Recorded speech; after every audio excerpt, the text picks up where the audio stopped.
എല്ലാവർക്കും ലേണിംഗ് ട്രീയിലേക്ക് സ്വാഗതം. എൻ്റെ ഇന്നത്തെ ക്ലാസ് അല്ല, ഒരു ഇൻട്രൊഡക്ഷനാണ്. പരീക്ഷയ്ക്ക് തയ്യാറായിട്ട് ഇരിക്കുന്ന കുട്ടികൾക്കുള്ള ഇൻട്രൊഡക്ഷൻ. ഓക്കെ, എന്താണെന്ന് മനസ്സിലായില്ലേ? ടൈപ്പിസ്റ്റിൻ്റെ കേട്ടോ. അപ്പോൾ എല്ലാ കുട്ടികളും ഫോൺ ചെയ്യുന്നുണ്ട്, കുറേ ഡൗട്ട്സുകളൊക്കെ ഉണ്ട് അവർക്ക്. അപ്പോൾ ഇതൊക്കെ നിങ്ങൾക്ക് പറഞ്ഞു തരാനാണ് ഇന്നത്തെ ഒരു ക്ലാസ്. ഓക്കെ, നന്നായിട്ട് മനസ്സിലാക്കുക. ഒരു ഇൻട്രൊഡക്ഷൻ എന്ന് പറഞ്ഞിട്ടുണ്ടെങ്കിൽ എല്ലാവരും നിങ്ങൾ ഫസ്റ്റ് തൊട്ട് അവസാനം വരെ നിങ്ങൾ അറ്റൻഡ് ചെയ്യണം. എന്നാൽ മാത്രമേ ഞാൻ പറയുന്ന കാര്യങ്ങളൊക്കെ നിങ്ങൾക്ക് മനസ്സിലാവും. നമ്മുടെ ടൈപ്പ് റൈറ്റിംഗിന്റെ പരീക്ഷ എന്നാണ് തുടങ്ങുന്നത്? മെയ് 12-ാം തീയതി അല്ലെ? മെയ് 12-നാണ് പരീക്ഷ സ്റ്റാർട്ട് ചെയ്യുന്നത്. നമ്മുടെ നോട്ടിഫിക്കേഷൻ, ടൈപ്പിസ്റ്റിൻ്റെതായ നോട്ടിഫിക്കേഷൻ വന്നിട്ടുണ്ടാവും അല്ലെ? അത് ഏത് സൈറ്റിൽ നിന്നാണ് എടുക്കുന്നത്? പരീക്ഷാ ഭവന്റെ സൈറ്റിൽ നിന്നാണ് ഈ നോട്ടിഫിക്കേഷൻ എടുക്കുന്നത്. എല്ലാ കുട്ടികളും ഇന്ന് തൊട്ട്, ഇപ്പോൾ എക്സാം വരുന്നത് മെയ് 12-ാം തീയതിയാണ് അല്ലെ തുടങ്ങുന്നത്. എല്ലാ ജില്ലകളിലും തുടങ്ങുന്നത് മെയ് 12-ാം തീയതി അല്ലെ?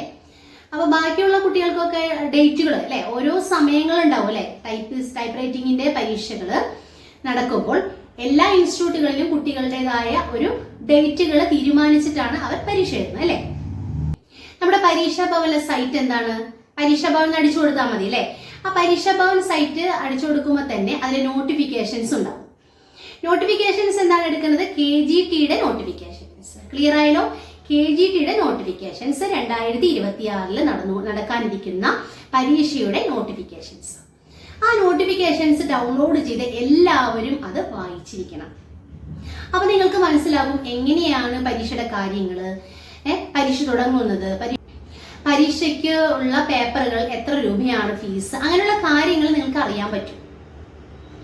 ഇപ്പോ പരീക്ഷ കഴിഞ്ഞ വർഷം പരീക്ഷ ഫെയിൽഡ് ആയതാണ്.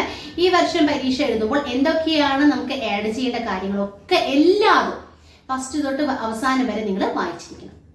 ടൈപ്പ് റൈറ്റിംഗിന്റെ മാത്രമല്ല, വേർഡ് പ്രോസസ്സിംഗിന്റെയും എല്ലാ കാര്യങ്ങളും ഇതിൽ എഴുതിയിട്ടുണ്ട്. ഓക്കെ, അപ്പൊ നോട്ടിഫിക്കേഷനിൽ കുറച്ച് കാര്യങ്ങൾ എനിക്ക് പറഞ്ഞുതരാനുണ്ട്.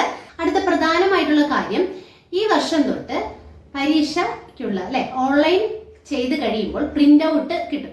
ആ പ്രിന്റ് ഔട്ടിന്റെ കൂടെ തന്നെ നമ്മൾ എന്താ ചെയ്യുക? പരീക്ഷാ ഭവനിലേക്ക് കുറച്ച് കാര്യങ്ങൾ അയച്ചു കൊടുക്കേണ്ടതുണ്ട് അല്ലെ?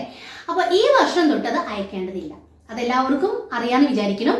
കഴിഞ്ഞ വർഷം തൊട്ട് എന്താ ചെയ്യുന്നത്? നമ്മൾ ട്രഷറിയിൽ പോയി എല്ലാ കാര്യങ്ങളും ചെയ്തിട്ട് നമ്മുടെ ഡോക്യുമെന്റ്സ് ഒക്കെ എല്ലാതും പ്രിന്റ് ഔട്ട് എടുത്ത പേപ്പറും എല്ലാതും കൂടി പരീക്ഷാ ഭവനിലേക്ക് അയച്ചു കൊടുക്കുകയാണ് പതിവ്.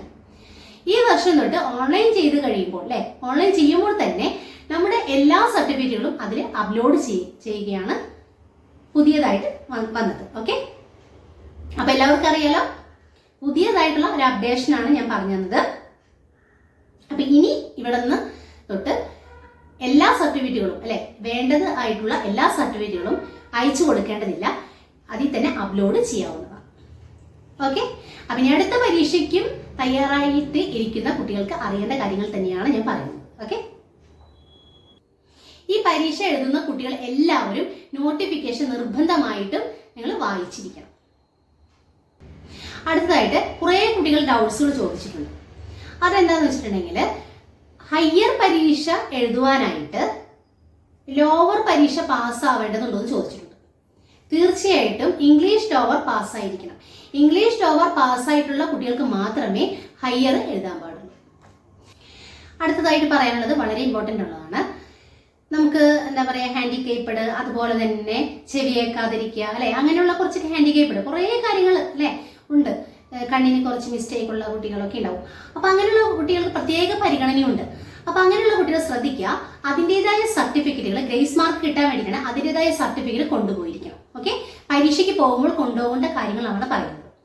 നെക്സ്റ്റ്, സാധാരണ കുട്ടികളാണെങ്കിൽ ആധാർ കാർഡ് നിങ്ങൾ കയ്യിൽ വെക്കണം. Okay, Aadhaar card means Aadhaar card അല്ല, പാസ്പോർട്ടോ അല്ലെങ്കിൽ നിങ്ങളുടെ ഐഡന്റിറ്റി കാർഡ് ഏതായിക്കോട്ടെ, അങ്ങനെയുള്ള കുറേ കാര്യങ്ങളുണ്ടല്ലോ. PSCക്ക് പോകുമ്പോൾ നമ്മൾ എടുക്കുന്നുണ്ടല്ലോ.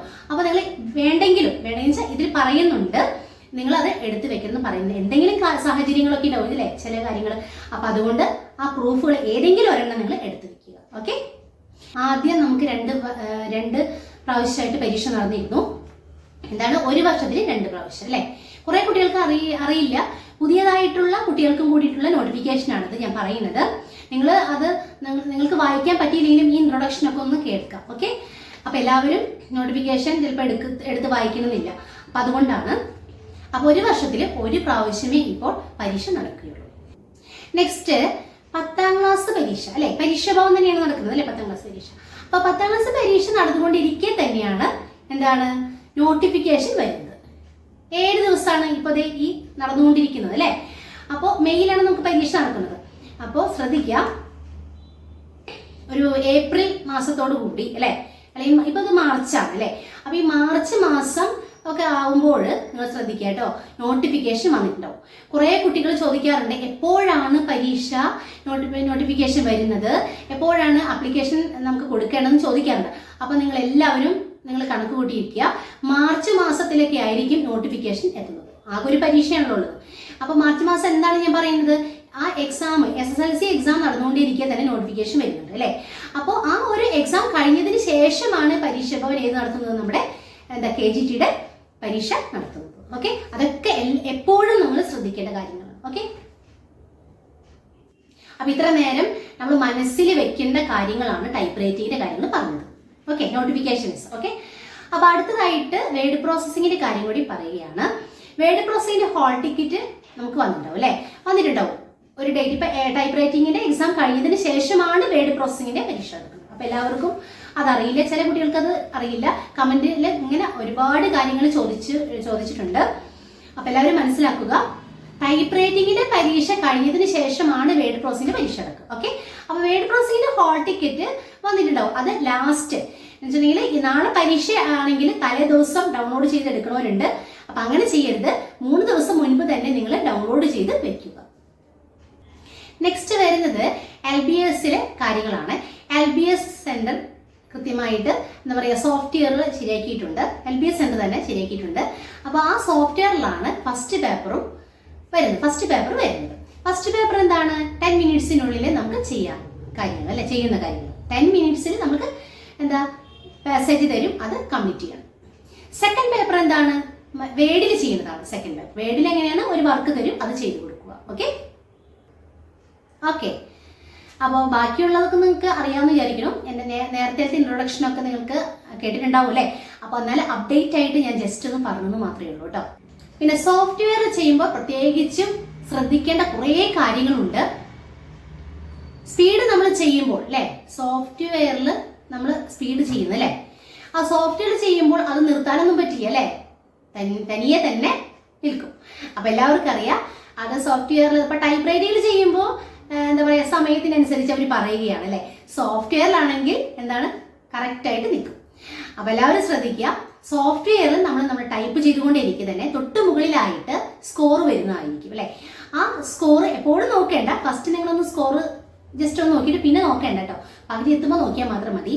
അപ്പോൾ അവിടെ ഒരു 40 എബോവ് എന്നൊക്കെ കാണുന്നുണ്ടെങ്കിൽ 40 എബോവിലെത്തുമ്പോൾ നിങ്ങൾ പതുക്കെ സമാധാനപരമായിട്ട് ചെയ്യാം. ഓക്കെ, ഞാൻ പറഞ്ഞു തരുന്നത് കുറേ കുട്ടികൾക്ക് അറിയില്ല. സ്പീഡ് ചെയ്യുമ്പോൾ 40 എബോവിന് മുകളിൽ സ്കോറിങ് കാണും. 40 എബോവ് എന്ന് വെച്ചിട്ടുണ്ടെങ്കിൽ 40 എബോവ് ഇങ്ങനെ കയറിക്കൊണ്ടേയിരിക്കും, 40, 50, 60, 70 അങ്ങനെ കയറിക്കൊണ്ടിരിക്കും. ഓക്കെ, ഫസ്റ്റ് 10, 20, 30, 40 അങ്ങനെ കയറിക്കൊണ്ടിരിക്കും.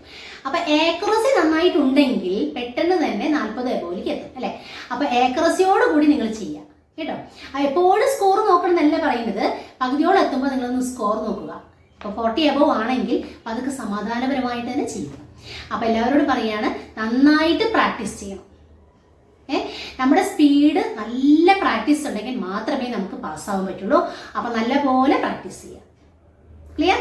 ഇപ്പോൾ ഈ ഒരു ഇൻട്രൊഡക്ഷൻ കേട്ടിട്ട് ഇന്നത്തെ ദിവസം തൊട്ട് നല്ലോണം പ്രാക്ടീസ് ചെയ്യാം. പ്രാക്ടീസ് ചെയ്യാത്തവർ പ്രാക്ടീസ് ചെയ്യാം. സെക്കൻഡ് പേപ്പർ നമുക്ക് ഭയങ്കര ടഫൊന്നുമില്ല, നല്ല ഈസിയാണ്. അപ്പോൾ അതുകൊണ്ട് സെക്കൻഡ് പേപ്പർ പാസ്സാവാനായിട്ട് ഈസി ആയിരിക്കും അല്ലേ. അപ്പോൾ അതിനെക്കുറിച്ച് കുഴപ്പമൊന്നും ഉണ്ടാവില്ല. അപ്പോൾ ഫസ്റ്റ് പേപ്പർ നിങ്ങൾ ശ്രദ്ധിച്ചിരിക്കുക കേട്ടോ, ശ്രദ്ധിച്ച് ചെയ്യാം. പിന്നെ കുറേ കുട്ടികൾ ചോദിക്കുന്നുണ്ട് ഇതിന്റെ ക്വാളിഫിക്കേഷൻ എന്താണെന്ന് ചോദിക്കും. പുതിയ ആളുകൾ കമന്റ് ചെയ്യുന്നുണ്ട്. ഇത് ചെയ്യാനായിട്ട് എന്താ KGT അപ്ലൈ ചെയ്യാനായിട്ട് എന്താണ് ക്വാളിഫിക്കേഷൻ ചോദിച്ചിട്ട്. ക്വാളിഫിക്കേഷൻ SSLC തന്നെയാണ് ക്വാളിഫിക്കേഷൻ. ഓക്കെ, അപ്പോൾ SSLC ലോവർ നമ്മൾ എഴുതുന്നത്, ഇംഗ്ലീഷ് ലോവറും മലയാളം ലോവറൊക്കെ എഴുതുന്നുണ്ടെങ്കിൽ ക്വാളിഫിക്കേഷൻ SSLC തന്നെയാണ്. ഹയറും അങ്ങനെയൊക്കെ തന്നെയാണ്. അപ്പോൾ അതുകൊണ്ട് നല്ലപോലെ പഠിച്ച് നിങ്ങൾ പരീക്ഷ എഴുതണം. അതുപോലെ തന്നെ എൻ്റെ പ്രാർത്ഥനയുണ്ടാകും, എല്ലാവരും പാസ്സാവട്ടെ. പിന്നെ കുറച്ച് പേർക്ക് കുറച്ച് ഡൗട്ട് ഉണ്ട് കേട്ടോ. ഇൻസ്ക്രിപ്റ്റ് ആണോ ടൈപ്പ് റൈറ്റിംഗ് ആണോ എഴുതേണ്ടതെന്ന് മലയാളത്തിൽ കേട്ടോ. മലയാളത്തിൽ ഇൻസ്ക്രിപ്റ്റ് ആണോ എന്താ പറയുക ടൈപ്പ് റൈറ്റിങ്ങിൻ്റെ ഫിംഗർ ഉപയോഗിച്ചാണോ എഴുതേണ്ടതെന്ന് 2 രീതിയിൽ നമുക്ക് എഴുതാം.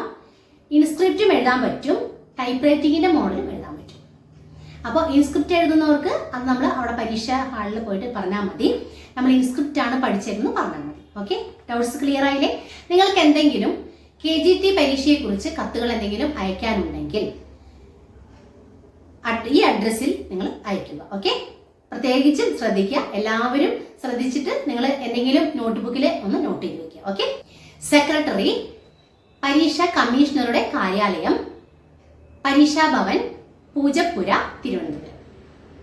പിൻകോഡ് 695012.